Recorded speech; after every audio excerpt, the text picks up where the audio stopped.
started this gangster shit. Just the motherfucking thanks I get. Hello.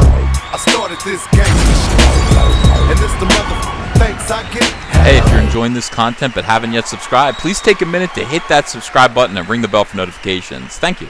All right, everyone. Welcome to Comic Artist Pro Secrets. My name is Ethan Van Sciver, 26-year veteran of this wacky comic book industry, world's most charming, elegant, eloquent, and yet humble man, charming the charm school, great big Star Wars fan, trusted member of the media. So trusted that I'm not quite sure why Kathleen Kennedy here, president of Lucasfilm, is not allowing me to conduct an interview with her. Instead, she's turning to Josh Horowitz here of MTV News. Why do soy boys all look exactly like this? Why?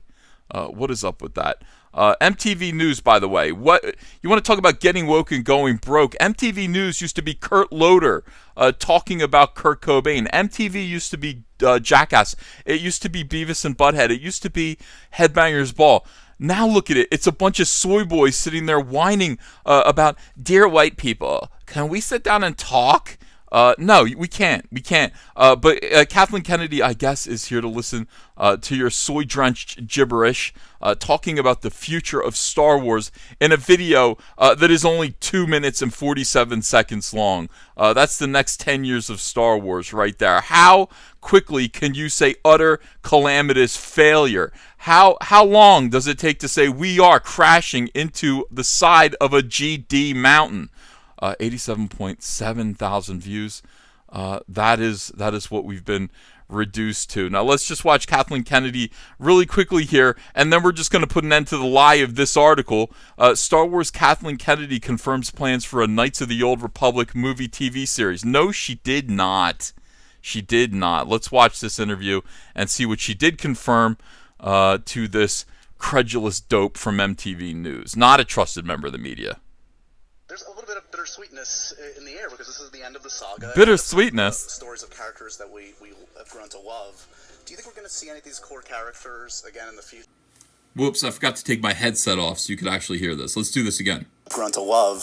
Do you think we're going to see any of these core characters again in the future, and is there an appropriate time to wait before considering that? I like the jazzy music. MTV, ladies and gentlemen. Home of rock and there roll. is an appropriate time. We're using this appropriate time as an opportunity to see where we're going now that we're leaving the Skywalker saga behind. You don't know, Kathleen Kennedy. You have absolutely no idea where Star Wars is going, do you? You really don't. That's what this interview is all about. And also, you're in deep denial about many factors. Sorry, I'm screaming into the air. I don't have my headphones plugged in, but I can't help it. This makes me crazy. All right, let's keep going. But there's no question that there's certain characters that we've created, certainly in the last 3 movies, that we may very well want to see down the line in the future. No, there is a huge question as to that. There are no characters that you have created. There are 0 characters that you have created in the last 3 movies that we're going to want to see down the line. 0. Absolutely none. We're tolerating the characters that you've created in the last 3 movies now because we want to see the ending to the story. Unfortunately, we're being shuttled and forced to see an ending to the lives and stories of the characters that we actually do care about. Why? Why does the Skywalker saga have to come to an end? I don't know. Who imposed that upon you, Kathleen? Who made you think that we wanted to see the end of Luke Skywalker and Han Solo and Chewbacca and R2-D2 and C-3PO and all of our friends? Who instructed you into that? What makes you want to stop telling those stories? Those stories are the reason we're putting up with this ridiculous Poe, Finn, Rey trifecta, the Three Stooges. We don't care. We're just not interested in that. Now, give me some good news, please. And find perhaps even smaller stories, smaller ones. Stories, and yet Mandalorian, which debuts in November, has huge scope and scale. So Mandalorian is the one project that you're not involved in, Kathleen Kennedy, and it is the one project that actually looks really, really good. Mandalorian, of course, looks like what Star Wars actually should look like, in my opinion. The footage that has been released has got Star Wars fans excited. And it's funny that you're going to just sort of mention The Mandalorian and then keep moving on to focus more on the stuff that you are involved with the stuff that you are involved with ruining. About what the potential is for the kind of things that we can do. You listed a bunch of the upcoming projects. We also know Benioff and Weiss are working on stuff. I just saw Ryan Johnson. He said he's hard at work. We haven't heard of any... Why is Ryan Johnson still doing anything, Kathleen? He is at the heart of the failure of Star Wars. Ryan Johnson made the worst, most divisive Star Wars movie of all time. You idiots sit there and complain about me cutting Rose Tico action figures in half. You cut the entire audience of Star Wars in half with that idiot, with that round-headed buffoon. He may as well have used a pair of scissors on the Star Wars audience. It's infuriating. And, so many decisions are being made by these people out of pure spite. I mean, keeping Ryan Johnson on board after the outcry from the fandom is 100% pure spite. It's this woman saying, you guys are toxic. Star Wars fans, the Star Wars fandom that keeps this franchise alive, that has kept us going for decades, we don't care about you. You're not the audience that we want. We don't want you as an audience. We want the cosplay audience, okay? That's what we want. That's what we're looking for. We want an audience that we can be proud of. We're ashamed of you.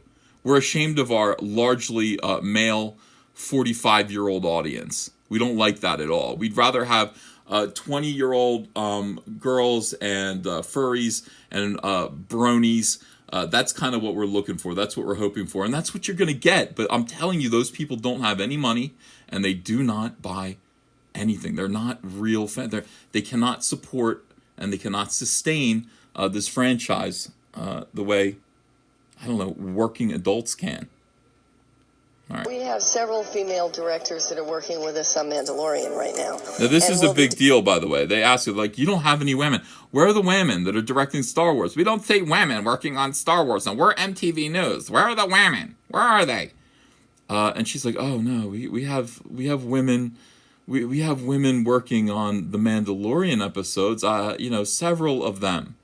But we're not going to elevate any one particular woman over me. I want to be the queen bee. We're not going to have some sort of female J.J. Abrams coming over to Star Wars and outshining me. I am the female that is the Force at this point. I am the Force's female right now. No, you're the horse's female. Look at you. All right, sorry.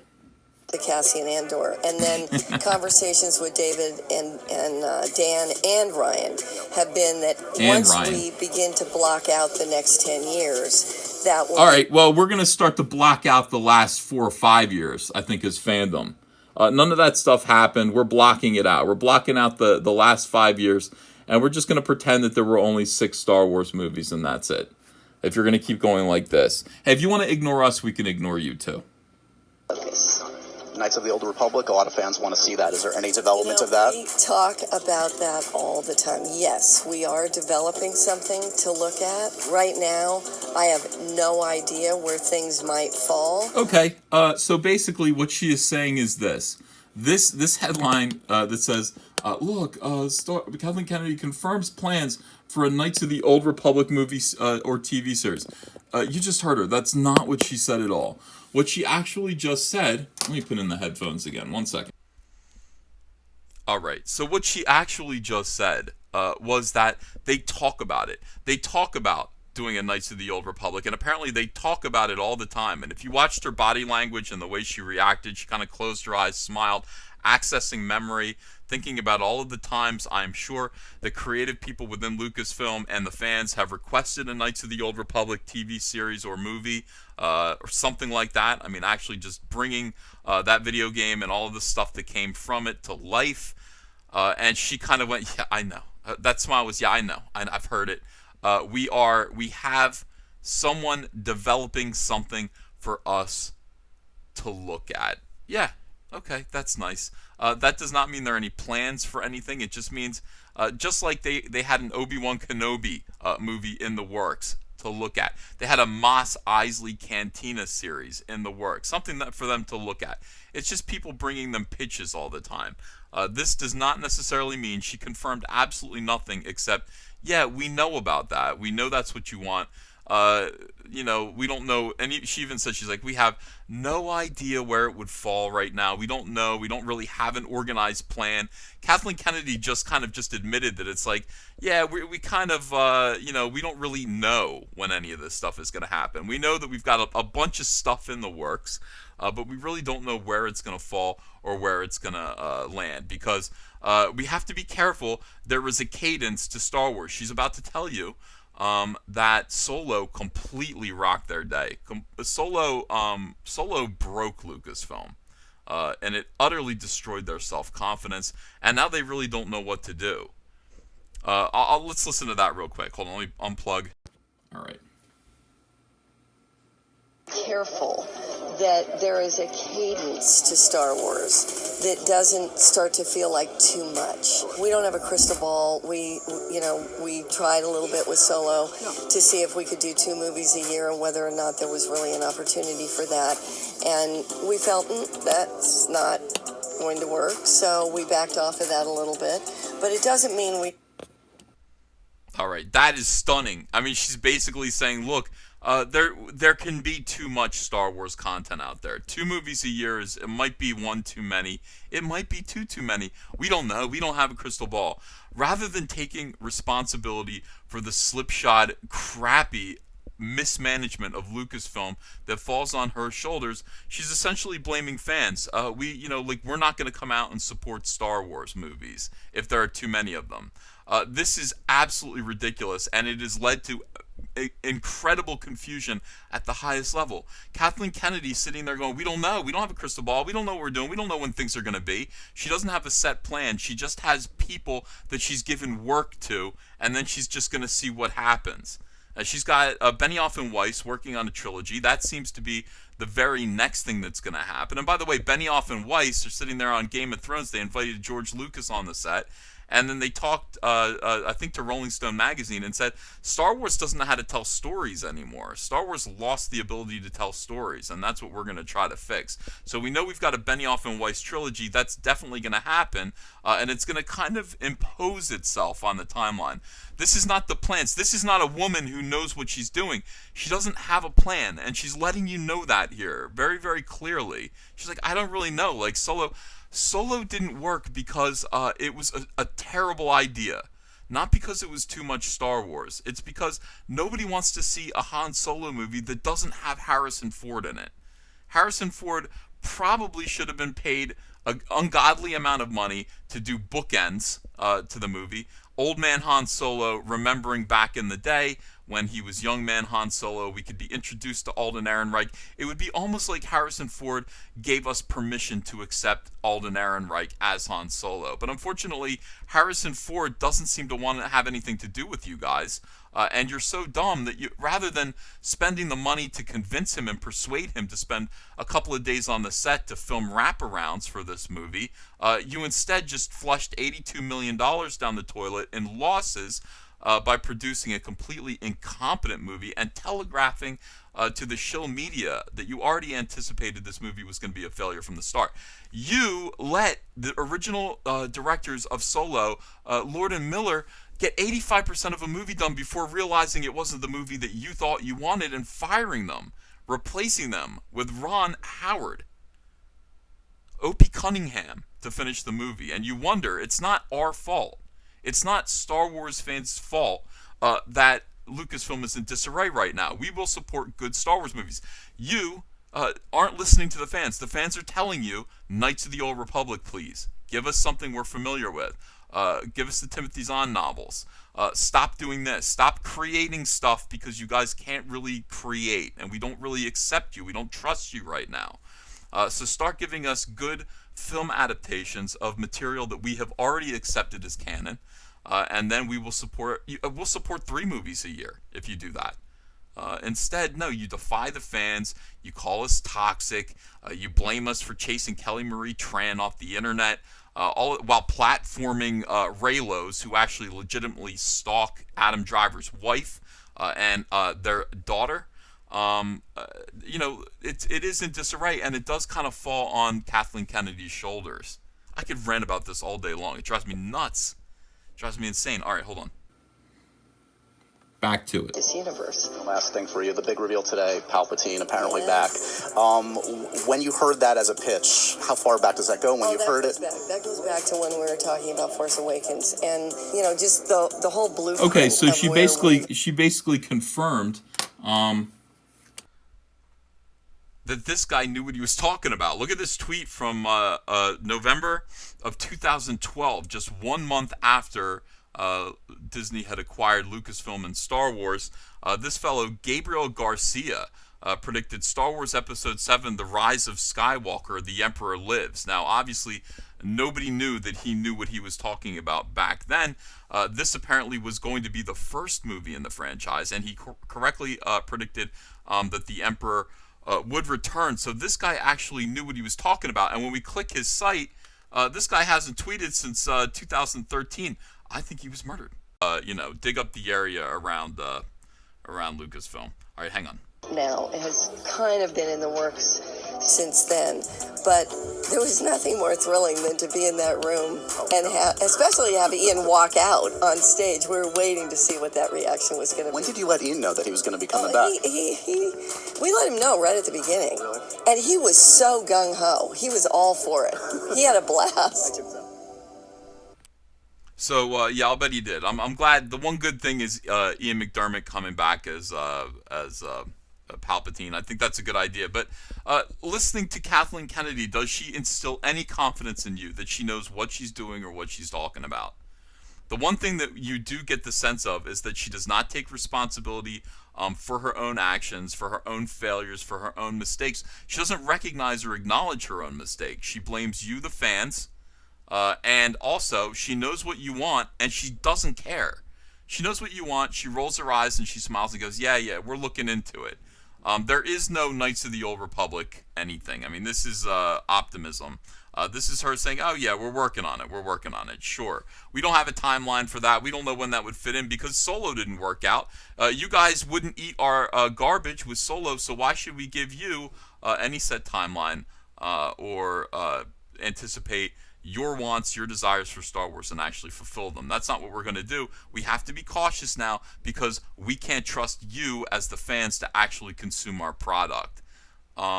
It's absolutely diabolical listening to this woman talk. This is why Star Wars is in decline. This is why it's being devastated by these people. They all have poor attitudes and they don't know what they're doing. All right, so there is no Knights of the Old Republic movie or TV series. Let's just make that clear. My name is Ethan Van Sciver. Thanks for listening. Please subscribe. Please hit like. Please share this video. And definitely, check and make sure that you're still subscribed. YouTube is unsubscribing people without their permission. You want to be here as we examine the perfidy, the lies, the weirdness of Lucasfilm under Kathleen Kennedy. We're going to do it every single day here on Comic Artist Pro Secrets. And I'll see you again soon with another video. Bye-bye. Hey, I got a P.O. Box. Want to send me some mail? Send it to Ethan Van Sciver, P.O. Box 607, Marlton, New Jersey, 08053. And I'll probably open it up on the live stream. Thanks very much, everyone.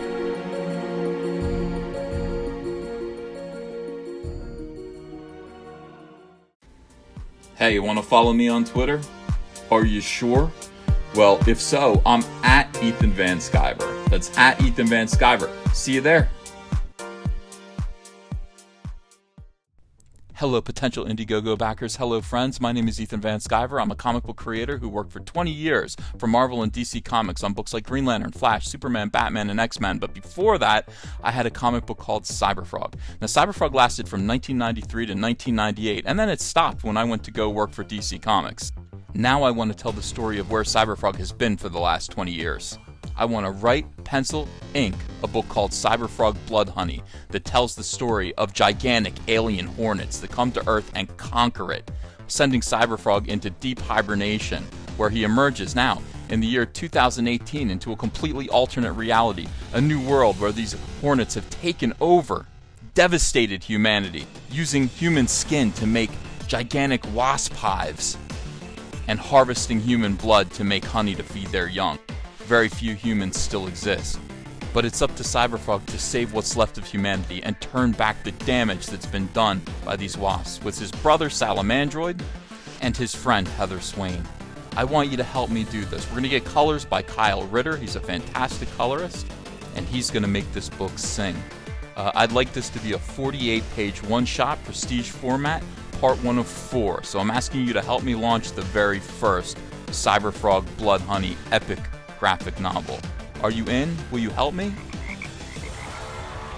I hope so. Let's get this frog jumping again. If you enjoyed this video and want to become part of this community, subscribe to this channel by clicking the laughing man face logo right on your screen.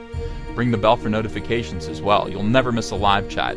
And stay tuned, another video by Comic Artist Pro Secrets is coming right up.